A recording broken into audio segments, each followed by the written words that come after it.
Parce que chaque semaine qui commence est un nouveau départ, j'avais envie de vous lire une histoire.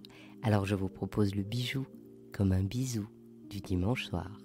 Il était une fois Jean Vendôme, raconté par Sophie Lefebvre. Jean Vendôme est la figure essentielle de la joaillerie contemporaine. Il est né à Lyon en 1930 de parents arméniens et son nom d'origine est Jean Tudarian. Il a tout juste 18 ans quand il crée son premier atelier de joaillerie et toute sa vie, il témoignera de cette précocité dans sa façon de sentir les changements, de concevoir l'art comme terreau de son inspiration, d'appréhender les gemmes et les matériaux non nobles dans ses bijoux et dans sa façon de concevoir une joaillerie nouvelle, détachée des règles, inventive, en un mot, libre. Ce jeudi, le 8 octobre, s'ouvre à l'école des arts joailliers rue Daniel Casanova, juste derrière la place Vendôme, une exposition en son hommage. Alors Sophie Lefebvre, la commissaire scientifique de l'exposition, s'est posée devant mon micro pour nous parler de son admiration pour les bijoux de Jean Vendôme, de son respect profond pour l'homme qu'il était et nous raconter comment il l'a convaincu d'écrire sa monographie en lui proposant de partager sa table et son atelier chaque semaine pendant 5 ans. Voici Jean Vendôme, raconté par Sophie Lefebvre.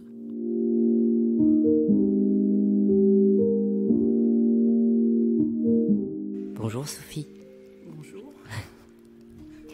Sophie, vous avez rencontré Jean Vendôme dans des circonstances un peu particulières.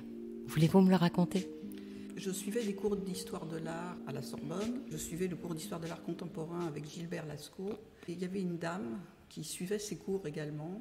Et elle était remarquable parce qu'elle avait des bijoux que j'avais jamais vus nulle part et qui étaient absolument incroyables. Au bout d'un certain temps, je me suis décidée à lui poser la question de savoir d'où venaient ces bijoux. Et c'est là qu'elle m'a parlé de Jean Vendôme. Et cette femme, Suzanne Larue, c'est elle qui a écrit le premier article sur Jean Vendôme en 1967 dans l'encyclopédie Larousse.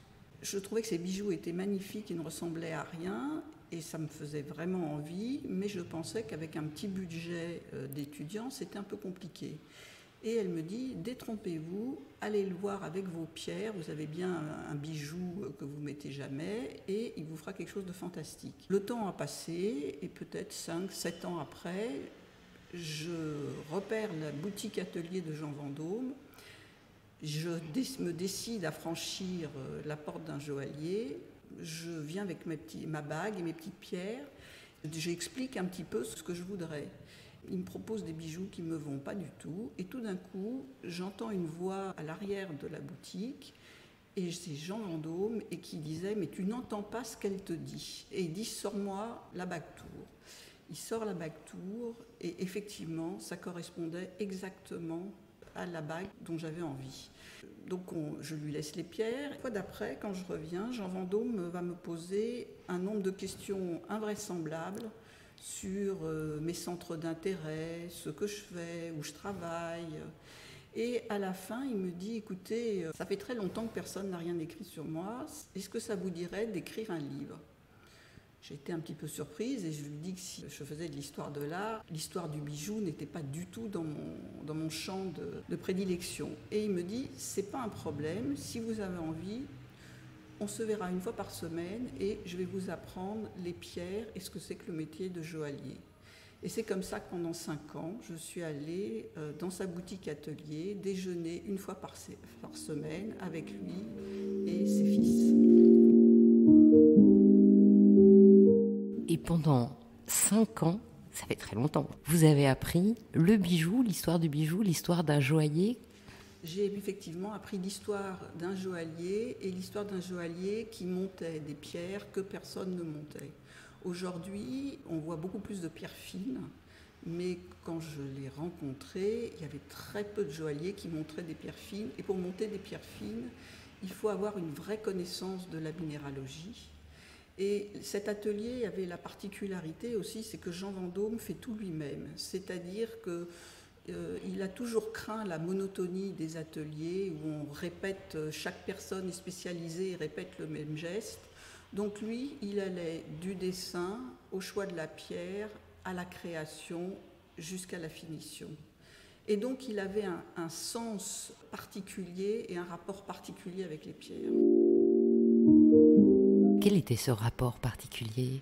Alors ce rapport particulier, il a commencé en voulant faire une broche à sa femme, Nelly. Il n'avait pas beaucoup d'argent et quand même ils allaient se marier et il voulait quand même lui offrir un bijou. Évidemment l'or est déjà très cher et les pierres précieuses aussi. Et à l'époque, il avait un aquarium et des poissons.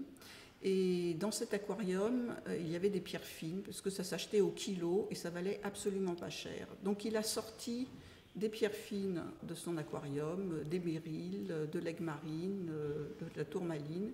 On mettait ça dans un aquarium ? Oui, c'était dans les années 50-60, on mettait ça dans un aquarium, ça ne coûtait rien du tout. Il va lui faire cette broche qu'il a appelée avec beaucoup d'humour, parce que c'était une caractéristique de Jean aussi, il l'a appelée la broche mal pavée. À la suite de ça, donc, vous écrivez cette monographie. Je prépare cette monographie et le hasard fait qu'au bout de 5 ans, un hasard qui va précipiter un peu la sortie de ce livre, l'apparition de ce livre, c'est que l'épée d'académicien de Roger Caillois est achetée par un musée à Lyon qui aujourd'hui est devenu le musée des Confluences. Et le conservateur va prendre contact avec Jean Vendôme et lui proposer de faire une exposition au musée de Lyon. Il y aura à peu près 400 bijoux qui seront présentés autour de l'épée d'académicien. C'était l'occasion effectivement de sortir un livre. Ce livre est sorti dans les années 99 ou 2000. Il existe encore, il est encore tiré, ou alors c'est devenu l'objet rare ? C'est devenu un objet rare, il est épuisé. Et vous pensez que vous allez en refaire un ? Jean Vendôme, on n'en a jamais vraiment fait le tour. Ici, pour cette exposition, on a préparé un hors-série avec Connaissance des arts, avec d'autres intervenants, et le regard des autres intervenants est très intéressant. Comment est venue cette idée de faire cette exposition Jean Vendôme ? Il faut vraiment remercier l'École des Arts Joailliers qui, depuis quelque temps, a décidé de faire des expositions, soit monographiques, soit sur d'autres ensembles. Et c'est comme ça qu'elle nous a proposé de réaliser cette exposition. Comment ça se passe ? Qu'est-ce que vous avez réalisé en tant que commissaire scientifique ? Quel a été votre plus grand plaisir ? Jean Vendôme avait l'habitude de dire que ce qui était important dans la vie, c'était les rencontres avec les gens. Il en a fait et elles ont été tout à fait fondatrices de son travail. Et les collectionneurs de Jean Vendôme sont des gens exceptionnels. Il y en a eu des très célèbres, mais comme vous savez, on ne révélera pas les noms. Les seuls dont on peut parler, c'est les boutons de manchette qu'il a fait pour le général de Gaulle. Qui sont en os de dinosaure, je crois. Ça m'a fasciné. C'est une jolie couleur, un peu rouge, d'un rouge assez foncé. On voit les vaisseaux sanguins, on voit le dessin de tous les vaisseaux qui s'inscrivent dans ce petit bout d'os. C'est pas le général de Gaulle qui a choisi ces bijoux, c'est sa femme, à qui on a proposé un choix de boutons de manchette où il y avait de l'onyx ou du lapis-lazuli. Et sans hésiter, elle a choisi, avec beaucoup d'humour, l'os de dinosaure pour son mari. Bon, vous disiez, dans les collectionneurs, il y avait évidemment le général de Gaulle, il y avait Roger Caillois. Il y avait Roger Caillois, qui évidemment a été la rencontre de sa vie. Mais tous les collectionneurs sont intéressants. Toute la société est à peu près représentée dans ces collectionneurs, avec des gens très inattendus. Et c'était aussi parce qu'il s'est fait complètement une nouvelle clientèle. C'est-à-dire, même des étudiants pouvaient aller chez Jean Vendôme et ressortaient avec un bijou. Et en plus, Jean Vendôme était toujours très curieux avec ses clients. Et quand il voyait que le client était un petit peu gêné et qu'il avait envie d'un bijou, il lui disait « je vais vous refaire presque le même ». Et bien souvent, il ajoutait des pierres qu'il ne faisait pas payer à ses clients. pour finir le bijou. Pour finir le bijou, tel qu'on voulait souvent, il y avait des gens qui ne pouvaient pas mettre un diamant. Et lui, il se trouvait que le diamant apportait de la lumière. Et donc, il aimait bien souligner avec un petit point de diamant le bijou. Chaque personne qui allait acheter un bijou, est-ce qu'elle avait le même interrogatoire que celui que vous aviez eu ?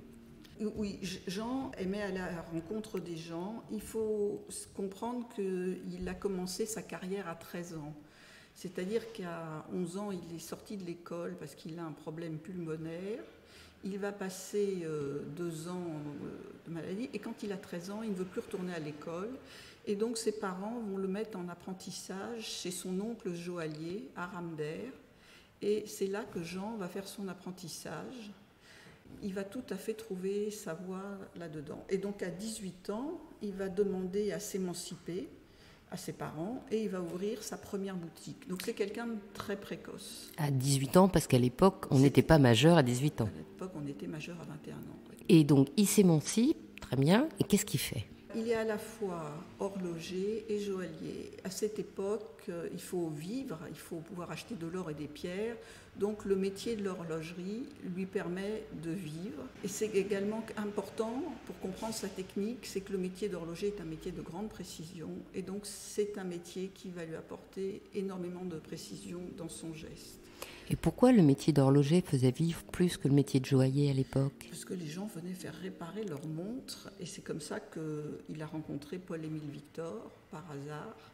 Il était dans sa boutique et Paul-Émile Victor aime bien, quand il rentrait d'exposition, faire venir réparer ses montres chez Jean Vendôme. Et c'était l'occasion pour Jean, qui avait quitté l'école très tôt, de poser énormément de questions sur le pourquoi des expéditions, sur ce qu'il y voyait. Je pense que cette curiosité venait de son déficit qu'il avait par rapport à l'école. Il avait peut-être un petit complexe. Et donc, il avait un désir d'apprendre et de connaissances qui était inextinguible. D'ailleurs, c'est un des récits de Paul-Émile Victor qui va lui inspirer des bagues, des broches. C'est la collection boréale dont certaines sont présentées dans l'exposition. Quel autre mouvement, est-ce qu'on peut parler de mouvement dans les collections de Jean Vendôme, de mouvements comme les mouvements artistiques d'un peintre ? Parce qu'il y a les collections inspirées de New York, il y a les collections qui sont inspirées des agates qui ressemblent à la mer. Est-ce que c'est organisé comme ça, l'exposition ?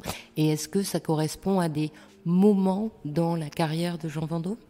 L'exposition a été organisée en 3 parties. La première partie, c'est une série de bagues et de broches, donc ce sont des bijoux assez petits. Ce qu'on a voulu montrer, c'est l'incroyable diversité des formes. On peut se demander, quand on voit une bague, on se dit qu'il n'y a pas 36 solutions pour mettre des pierres.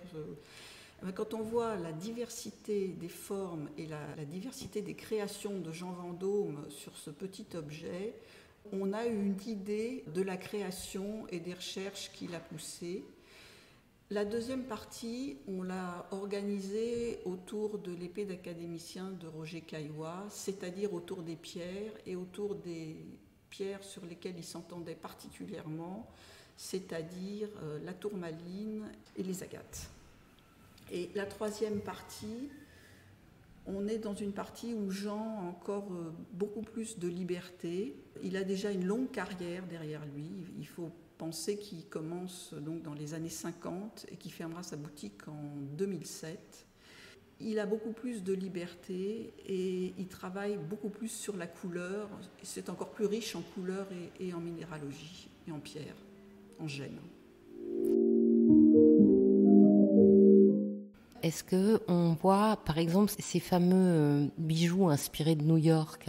Dans l'exposition, il y a une bague tout à fait emblématique qui est la 5e avenue et qui a la particularité de tenir debout toute seule sur sa base. C'est une base carrée.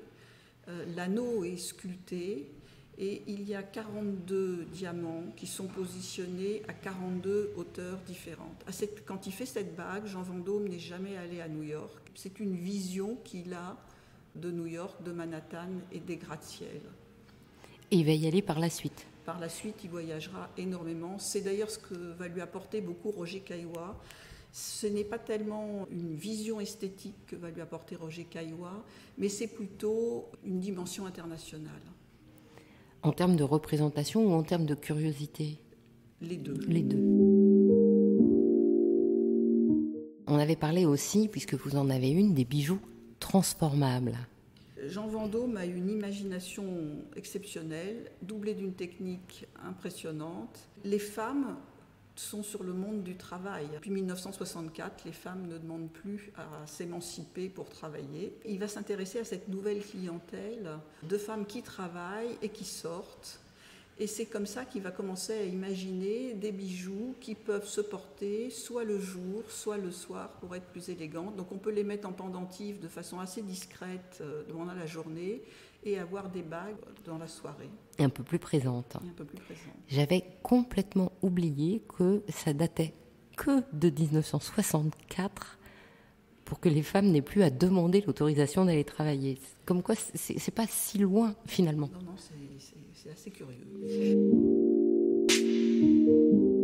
En tout cas, Jean Vendôme avait senti l'importance de ce changement sociétal et quelque part, s'il était déjà en avance par rapport à la joaillerie, il était au cœur de la société de cette époque.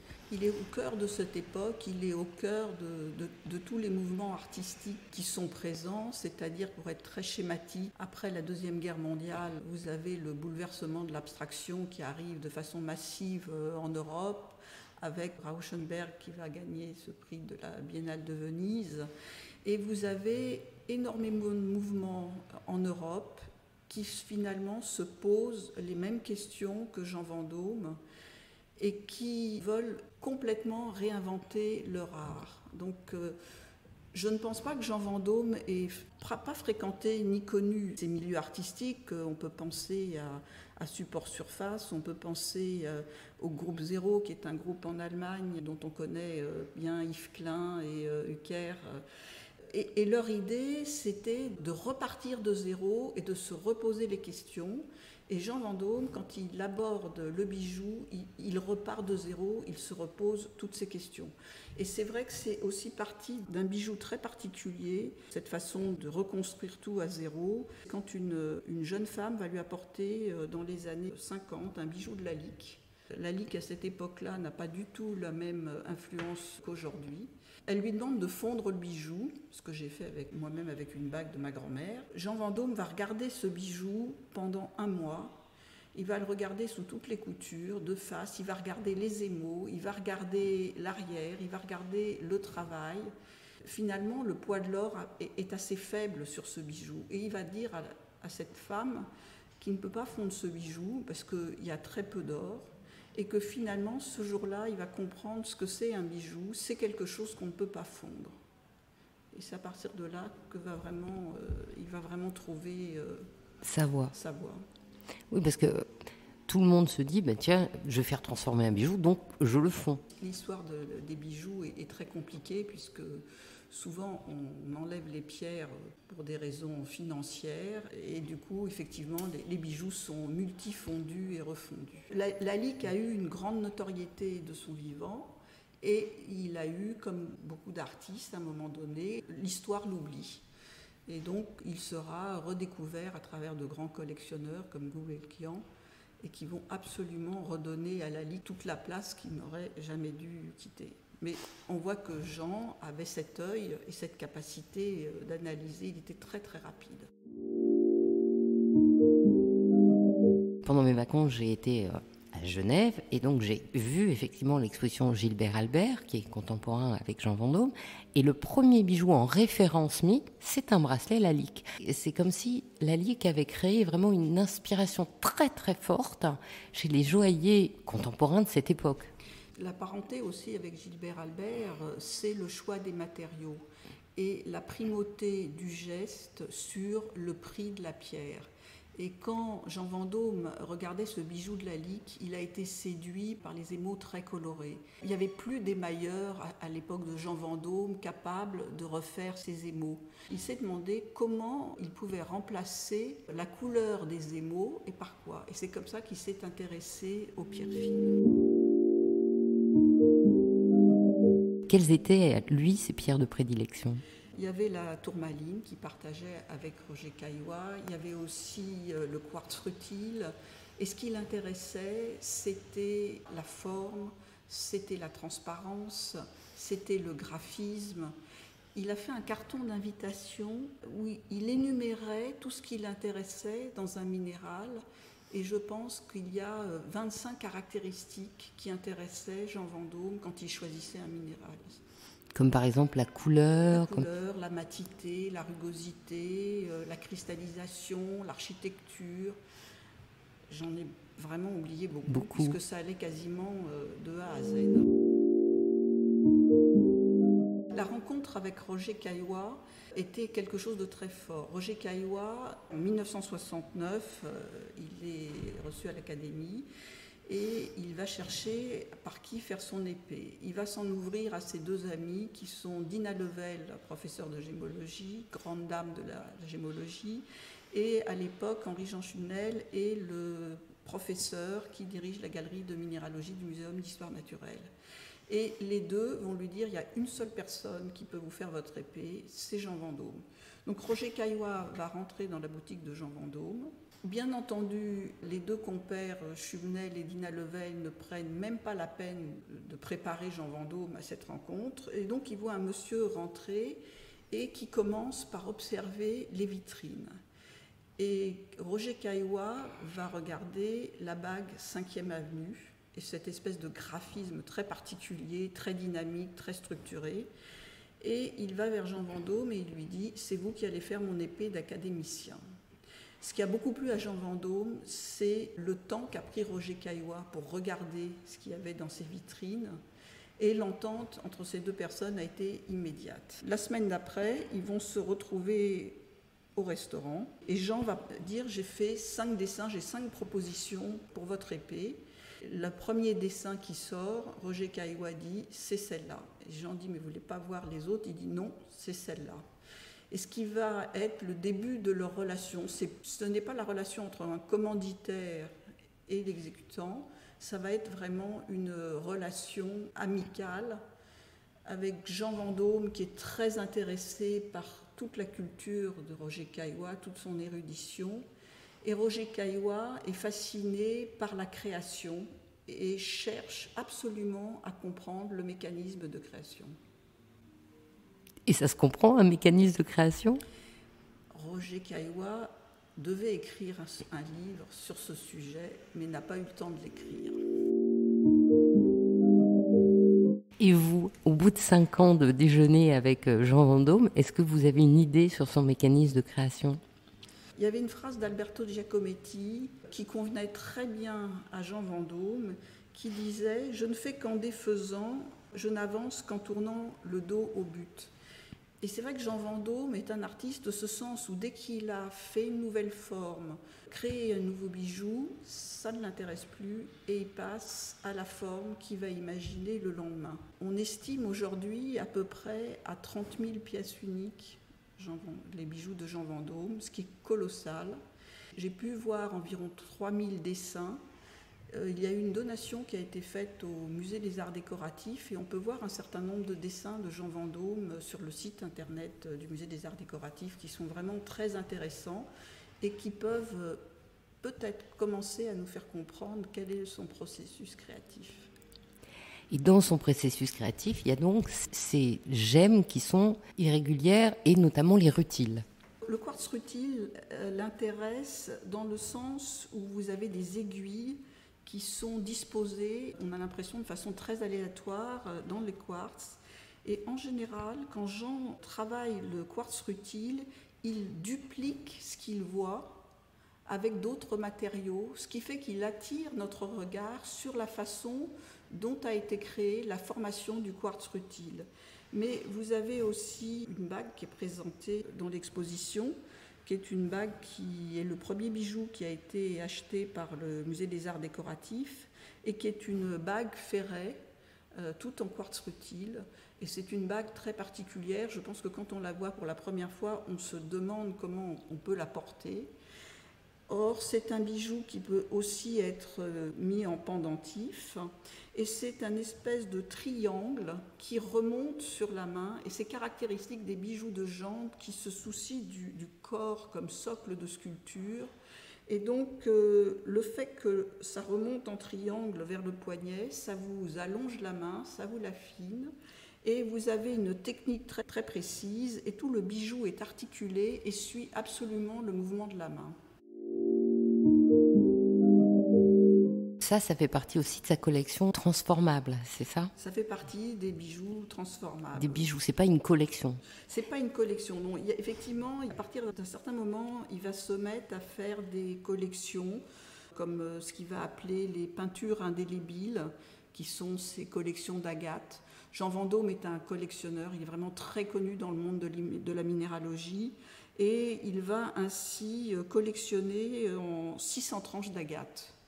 Et puis au bout de 30 ans, il a toutes ces agates autour de lui. Il va se décider, en 1987, à prélever dans sa collection un certain nombre d'agates qu'il juge particulièrement remarquables et qu'il va monter dans une exposition qui va s'appeler Promenade irréelle. Dans cette exposition Promenade irréelle, on voit toutes les formes d'agates. Ce qu'il faut comprendre, c'est que les agates représentent presque des paysages à elles toutes seules. Donc il va se servir de ce qu'il voit dans l'agate, qui pourront se transformer soit en paysages qui seront visibles à travers un hublot d'or et de saphir. Ça peut être également des agates dendritiques avec un dessin qui se suit et il va souligner ça en faisant un pendentif un petit peu comme une cravate. Il propose une réflexion, quels sont les liens entre l'homme, la nature, la culture et l'art. C'est une réflexion. On n'a pas la fin de la thèse, là. Non, c'est-à-dire que Jean Vendôme cherche vraiment une alternative aux montures classiques et aux très belles pierres dont on a beaucoup entendu parler. D'où, par exemple, les pendentifs un peu ouverts, où on voyait toujours un travail en asymétrie, qui fait le tour du cou et qui est ouvert devant, ou qui est très long devant et court sur le côté. Il y a toujours cette recherche d'asymétrie, en fait. C'est vraiment la recherche d'asymétrie, vous avez tout à fait raison, est une des grandes caractéristiques de Jean Vendôme. On le voit dès sa première bague, qui est la fameuse bague Tour, qui est vraiment une bague iconique de 1956, où vous avez presque tous les ingrédients qui feront Jean Vendôme, c'est-à-dire vous avez une base carrée, beaucoup d'innovation, puisque c'est une base carrée, une bague ouverte, vous avez des pierres qui sont cylindriques et elles sont au nombre de 3. Cette bague, elle est révolutionnaire. Les personnes, quand ils sortent cette bague, ils pensent, il manque un bout de métal sur le doigt à cette bague. Or, l'idée de Jean, c'est toujours d'affiner la main. Et le fait d'ouvrir cette bague permet d'allonger complètement le doigt et d'avoir l'impression que les pierres courent sans support sur les doigts. Il remet également beaucoup à la mode le goût du certiclo. Et c'est vrai que cette bague sera exposée à la galerie Isi Brachot en 1972 avec l'épée d'académicien de Roger Caillois. Et j'avais été aussi fascinée par autre chose que les pierres, c'était par exemple les pinces de crabe. Jean Vendôme est quelqu'un qui aime se ressourcer au bord de la mer et il a une maison à Siouville, à Hague. C'est quelqu'un qui travaille énormément puisqu'il travaille 6 jours sur 7, mais le mois d'août, il est en vacances dans sa maison au bord de la mer et il ne travaille pas du tout. Il ne travaille pas du tout, mais il va à la pêche, il pêche des crabes, il mange des homards. C'est probablement à partir de là qu'il va avoir l'idée de les travailler, sans compter que le homard aussi est un clin d'œil artistique. Il a côtoyé Dali, qui a fait ce fameux téléphone avec ce homard en plastique. Et vous avez une espèce de continuité chez les artistes qui se sont servis de cette armure et qui ont souvent mis en avant le homard dans leur travail. Et est-ce que c'est pas aussi un trait d'humour ? C'est un trait d'humour qui est aussi lié à son métier de joaillier où c'est vraiment un matériau très pauvre. Et d'ailleurs, souvent, il associe des pierres précieuses ou des perles à ces homards. Oui, parce que j'avais vu dans la présentation ces deux énormes pinces sur un collier qui est très long par ailleurs, cravate, et donc ça donne un collier très splendide, très énorme. C'est un collier assez spectaculaire qui date des années 70, et il faut savoir aussi qu'à cette époque-là, tout l'intéresse. Jean va également participer à des défilés et à des collections. Il fera les bijoux pour Paco Rabanne. Donc il faut que ce soit des bijoux spectaculaires. Et ce qui l'intéresse dans cette pince de crabe qui a l'air totalement anodine, c'est bizarrement l'aspect symétrique. Très souvent, la nature est complètement dissymétrique. Et là, il va trouver des pinces qui sont totalement symétriques. Donc il ne s'interdit rien et il prend toujours le contre-pied de ce qu'il fait. Tout est toujours possible avec Jean Vendôme. Je pense que Jean Vendôme nous amène à regarder ce qu'on a autour de nous, un petit peu ce que faisaient les nouveaux réalistes comme Armand, c'est-à-dire à s'inspirer directement du réel. C'est le propre de l'artiste de nous amener à regarder des choses qu'on ne voit pas forcément. Et de les sublimer aussi. Et de les sublimer, vous avez tout à fait raison. J'ai vu les premiers bijoux dans les années 80 et j'ai été tout de suite fascinée. Et je me suis aperçue, en les regardant aujourd'hui, que c'était extrêmement actuel. Jean Vendôme a vraiment été une source d'inspiration. Il a été beaucoup copié, ça ne le gênait pas du tout. Je lui posais cette question quand je l'ai croisé, je lui demandais si ça ne l'embêtait pas de voir des interprétations de ses bijoux. Il avait un petit sourire et il me disait « une bonne idée est faite pour germer ». Effectivement, comme je vous le disais, ce qui l'importe, c'est le bijou qu'il va faire le lendemain. 30 000 bijoux, c'est colossal, sans compter les dessins qu'il a non exécutés et qui seraient encore une grande source d'inspiration. Quand il rentrait chez lui le soir, Jean Vendôme dessinait tous les soirs, toujours sur format A4 et toujours avec des feutres. Il cherchait toujours la forme la plus tendue. C'est aussi un dessin qui est très particulier, qui est un dessin qu'on voit peu en joaillerie, parce que c'est un dessin de sculpteur et c'est un dessin qui fait en grand format. Il ne fait pas à l'échelle du bijou, c'est un dessin qui va faire à l'échelle du sculpteur. Très souvent, il refait aussi également 3 représentations, c'est-à-dire vous avez le bijou tout seul, une variante de l'angle et le bijou porté. Et puis sur d'autres dessins, c'est un dessin dont vous savez que ce bijou n'a pas été exécuté de cette façon-là. Et en général, il pousse la courbe, le dessin, au maximum des possibilités, c'est-à-dire pour avoir le bijou le plus tendu possible. Le bijou le plus tendu, j'ai du mal. Expliquez-moi cette notion. Qu'est-ce qu'un bijou tendu ? C'est le bijou, la forme, elle est quasiment parfaite. Et si vous changez 1 millimètre à cette forme, si vous déplacez une pierre, vous n'avez pas le même bijou. Vous avez un bijou qui est beaucoup plus mou. Et c'est souvent ce qu'on retrouve dans les interprétations de certaines bagues de Jean Vendôme. Vous savez absolument si la bague est de lui ou pas, parce que vous avez une espèce de mollesse qui n'est pas du tout dans les bijoux de Jean. Une autre caractéristique, vous m'avez expliqué que par exemple, beaucoup de ces bagues tiennent sur la table, comme celle que vous avez au doigt, comme des sculptures. Elle tient à la fois toute seule sur la table et elle est également extrêmement confortable. Et c'est aussi une bague de petits doigts et qui est faite avec 2 quartz fantômes qui se rencontrent. Jean Vendôme était toujours à la recherche de l'équilibre dans ses bijoux. Et beaucoup de ces bagues tiennent debout comme ça. Et beaucoup de ces bagues sont des mini-sculptures. Il a ouvert sa première boutique à 18 ans. Mais à 23 ans, il est rattrapé par le service militaire. Et donc, il va faire son service militaire à Orléans. Il va être l'intendant du général. Et il continue évidemment à dessiner. Pendant qu'il fait son service militaire, c'est sa sœur qui tient la boutique. Et il lui envoie des modèles. Ça lui arrive même de prendre le train de nuit, d'aller faire des bijoux et de revenir le lendemain matin. Et il va tapisser sa chambre de dessin.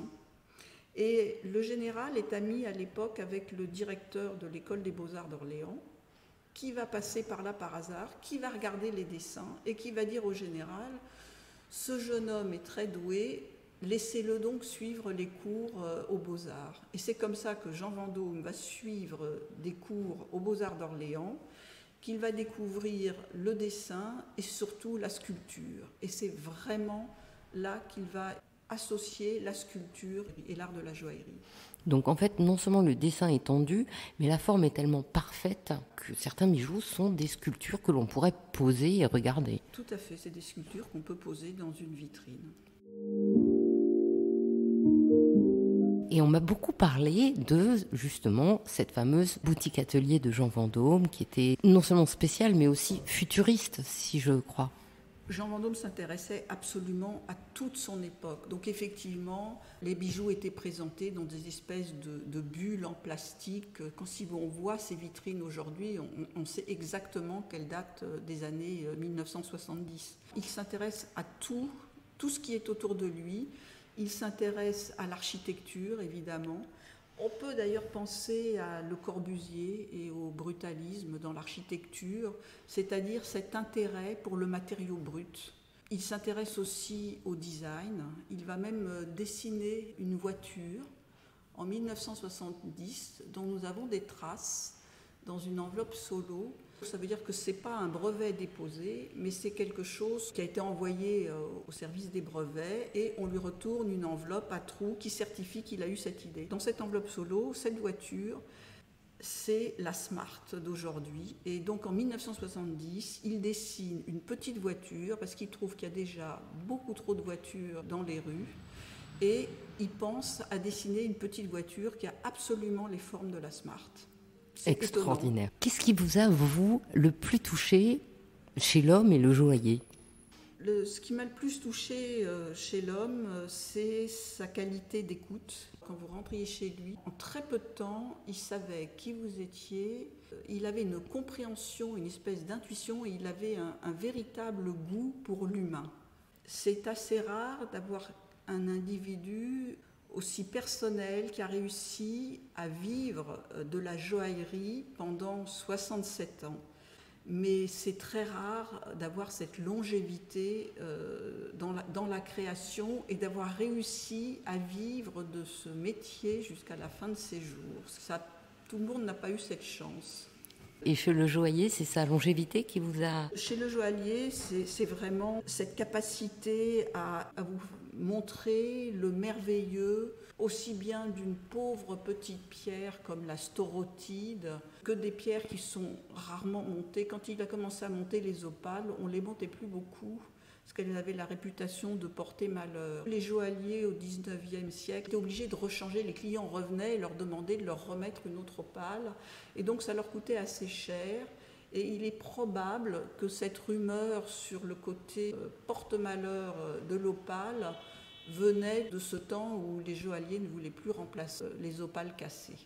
Et donc Jean s'est vraiment intéressé à des matériaux qu'on ne regarde plus, et on voit ce collier également qui est un espèce de totem de storotide associé à des perles roses. Et les storotides sont vraiment des cailloux qu'on trouve dans les bourses de minéraux qui valent rien du tout et qui ont la particularité de se former en macles, principalement en croix. Donc c'était des croix qui étaient utilisées dans les bijoux religieux avant, et puis c'est quelque chose qui s'est complètement perdu. Donc Jean a cette capacité à regarder tout ce qu'il y a autour de lui. Si vous, aujourd'hui, vous deviez lui dire un dernier petit mot pour le mot de la fin ? Pour le mot de la fin, je citerai Jean Vendôme, qui disait « Quand un bijou est réussi, c'est qu'il a été réalisé dans la foulée, c'est-à-dire qu'entre le moment où je dessine et celui où je fais la maquette, puis le bijou, l'exécution est immédiate. Plus court est le temps entre les différentes étapes de réalisation, plus beau est le bijou. » C'est un merveilleux mot de la fin. Eh bien, merci Sophie Lefebvre. Merci à vous.